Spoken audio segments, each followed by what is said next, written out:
శ్రీమాత్రే నమ. జయ గురు దత్తాత్రేయ నమ. ఈ వీడియోలో మనం ఫిబ్రవరి 11వ తారీఖు నుంచి 17వ తారీఖు మధ్యలో జరగబోయే వారఫలాలు ధనుస్సు రాశి వారికి ఏ విధంగా ఉండబోతున్నాయి అన్న విషయాన్ని మనం ఈ వీడియోలో ప్రవేశిద్దాం. మరి మొత్తం మీద ఈ నెల 14వ తారీఖున భాగ్యాధిపతి రవి 3వ స్థానంలోకి ప్రవేశించడం జరుగుతుంది. ఒక విధంగా ఇది ఉపచయ స్థానం.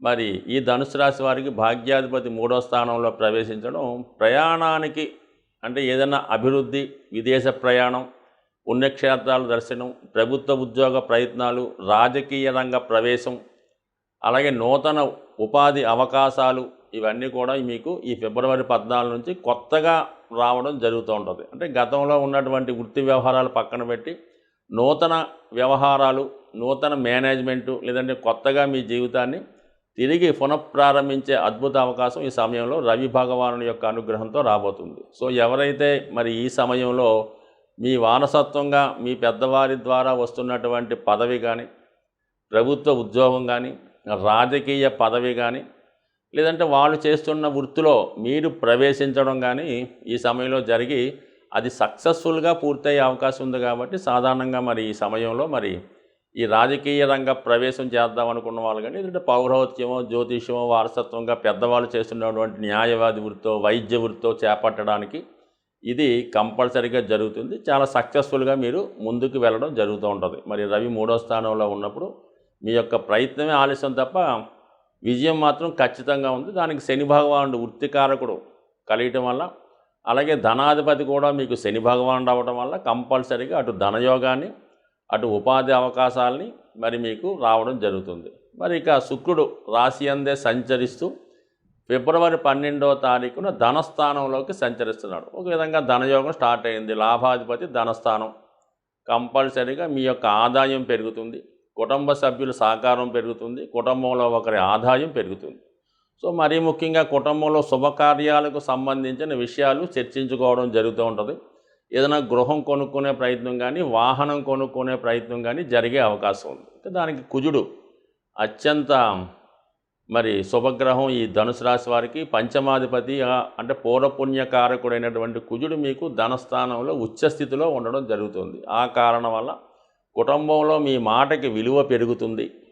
ఉన్నది ఉన్నట్టు యథార్థంగా మాట్లాడటం వల్ల చాలా కాలంగా మిమ్మల్ని ఆశ్రయించి ఉన్నవాళ్ళు, మిమ్మల్ని మీ మీద ఆధారపడి ఉన్నవాళ్ళు, వాళ్ళు కొంతవరకు మీ నుంచి దూరం అవ్వడం జరుగుతుంది. అది ఒక విధంగా మీకు మంచిగానే అనుకోవాలి తప్ప దాన్ని ఎట్టి పరిస్థితుల్లో కూడా మీరు సెంటిమెంట్గా ఫీల్ అవ్వద్దు.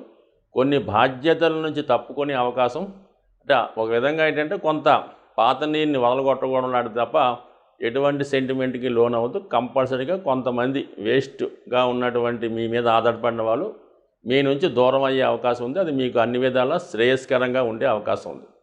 సో ఎక్కడైనా మరి మొత్తం మీద కుజుడు శుక్రుడు ఈ కుటుంబ స్థానంలో కలియడం వల్ల కంపల్సరీగా కుటుంబంలో విందు వినోదాల నిమిత్తము, బంధువుల రాక వల్ల, లేదా మీ విజయానికి గుర్తుగా ఎవరికైనా చిన్న పార్టీ లాంటి ఏర్పాటు చేయడం వల్ల ఎక్కువగా ధనం ఖర్చు అవుతుంది.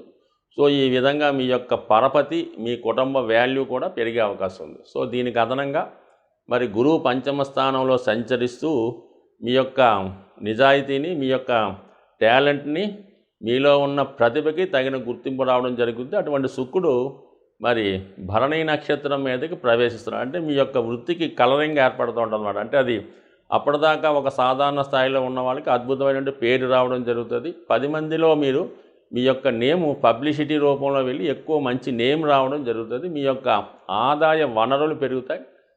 సంఘంలో మీ యొక్క హోదా ఎక్కువగా పెరుగుతూ ఉంటుంది. సో ఈ కారణం వల్ల మీకు మంచి నేమ్ వస్తుంది. అలాగే మీ సంతానం యొక్క అభివృద్ధి కూడా మీకు ఆనందాన్ని, అభివృద్ధిని కలిగే అవకాశం ఉంది. అలాగే మీ కుటుంబ సభ్యుల సంఖ్య కూడా మరి పెరిగే అవకాశం ఉంది. ఓవరాల్గా ప్రయత్నించినప్పుడు జాతకుడు కొన్ని సందర్భాల్లో నిష్పక్షపాతంగా వ్యవహరించడం వల్ల ఒక కొత్త అనుభవాన్ని, ఒక కొత్త ఆదాయ వనరుల్ని, అలాగే కుటుంబంలో శుభకార్యాలని జరిగే అవకాశం ఉంది. సాధ్యమైనంత వరకు మరి ఈ రాశివారు వాళ్ళకు ఉన్నటువంటి, అంటే అది మంచితనం అంటారు, కొంతమంది మొగమాటం అంటారు, దాన్ని తగ్గించుకోవడమే చాలా వరకు మంచిది.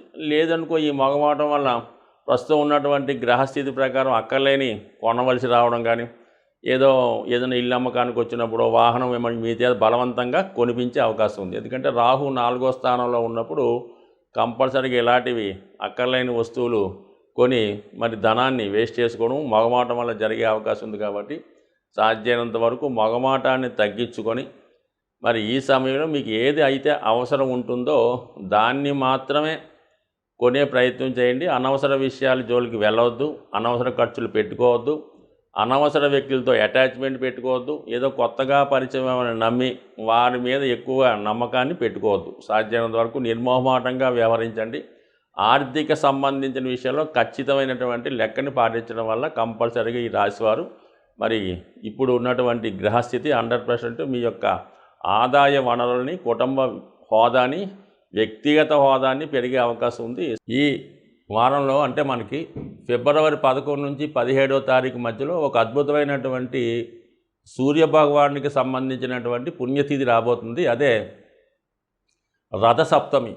అంటే సూర్యభగవానుడు తన యొక్క దిశని మార్చుకొని ఇక్కడ నుంచి మీకు చలి తగ్గిపోయి హీట్ పెరగడం జరుగుతూ ఉంటుందన్నమాట. అంటే సూర్యుడు అక్కడ నుంచి నెమ్మదిగా బలవంతుడు అవుతూ ఉంటాడు. సో ఈ విధంగా 16వ తారీఖు ఫిబ్రవరి నెలలో వచ్చే రథసప్తమి కంపల్సరిగా సూర్యగ్రహ అనుగ్రహం కోసం ముఖ్యంగా సింహరాశి వారు, మకర కుంభరాశులు, అలాగే అన్ని రాశుల వారు కూడా సూర్యుని ఆరాధించడం వల్ల సూర్యుని యొక్క అనుగ్రహంతో మిగతా గ్రహాలు కూడా అనుగ్రహించి సరైనటువంటి ఫలితాన్ని ఇవ్వడం జరుగుతుంది.